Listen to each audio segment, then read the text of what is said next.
नमस्कार दोस्तों, मैं doctor Anushka Madan, medical director, founder Vrinda fertility.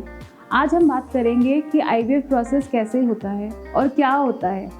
IVF process का मतलब होता है जिसमें हम वाइफ का एग और हस्बैंड का स्पर्म को हम बाहर लेके एक एम्ब्रियो बनाते हैं या एक बच्चा बनाते हैं या भ्रूण बनाते हैं। अब ये कैसे किया जाता है, इसको हम 3 पार्ट में डिवाइड करते हैं। एक पार्ट होता है ओवरीज को स्टिमुलेट करना या अंडेदानी को स्टिमुलेट करना इंजेक्शंस के द्वारा। इसमें जो महिला होती है, जो वाइफ होती है, उसको इंजेक्शन दिए जाते हैं जो कि महीने के दूसरे दिन से शुरू किए जाते हैं। महीने के दूसरे दिन महिला आती है, उसका अल्ट्रासाउंड होता है, ओवरीज की जांच होती है। अगर वो नॉर्मल पाई जाती है तो महिला के इंजेक्शंस हम लोग शुरू कर देते हैं या चालू कर देते हैं। इंजेक्शंस करीब 10 से 12 दिन चलते हैं। इन दिनों में बीच बीच में अल्ट्रासाउंड करके उनका प्रोग्रेस कैसे हो रही है ये चेक किया जाता है। 10-12 दिन में अंडे जो होते हैं वो अच्छे से मैच्योर हो जाते हैं और एक पर्टिकुलर डोमिनेंट साइज रीच कर जाते हैं। अब हम बात करेंगे दूसरे फेज़ की। दूसरे फेज़ में हम अंडों को बाहर निकालने की प्रक्रिया करते हैं जिसको ओवम पिकअप कहा जाता है।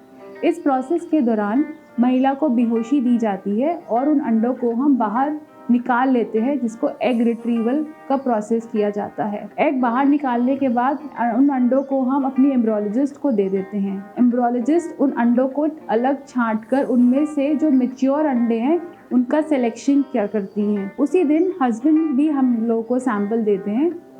हस्बैंड के सैंपल को अच्छे से वॉश करके उसमें से जो नॉर्मल प्रोग्रेसिव मोटाइल स्पर्म्स हैं उनको अलग से छांटकर उन अंडों के साथ उनको मिलाया जाता है और अगले दिन ये चेक किया जाता है कि कितने अंडे फर्टिलाइज हुए। फिर उन अंडों को हम हर दिन चेक करते हैं कि वो आगे बढ़ रहे हैं, ग्रो कर रहे हैं कि नहीं कर रहे।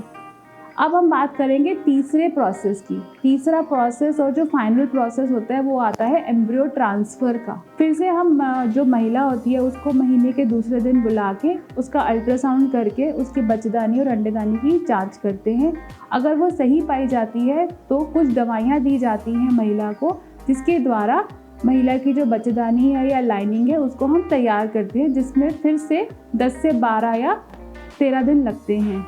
एक बार ये पाया जाता है कि महिला की जो बच्चेदानी है वो अच्छे से तैयार हो गई है, लाइनिंग एकदम अच्छे से बन गई है, उसका ब्लड फ्लो अच्छे से बन गया है या आ गया है, और एम्ब्रियोज़ को हम जो फ्रोज़न एम्ब्रियोज़ होते हैं उनको बाहर निकाल के थॉ करके बच्चेदानी के अंदर ट्रांसफ़र कर देते हैं। इस प्रोसेस को एम्ब्रियो ट्रांसफ़र कहा जाता है। एम्ब्रियो ट्रांसफ़र करने के बाद महिला को 14 डेज़ की या 14 दिन की दवाइयाँ और इंजेक्शंस एडवाइस कर दी जाती हैं और उसको 14 दिन के बाद क्लिनिक पे बुलाया जाता है और उसका ब्लड टेस्ट बीटा HCG करा जाता है ये कंफर्म करने के लिए कि प्रेगनेंसी हुई कि नहीं हुई।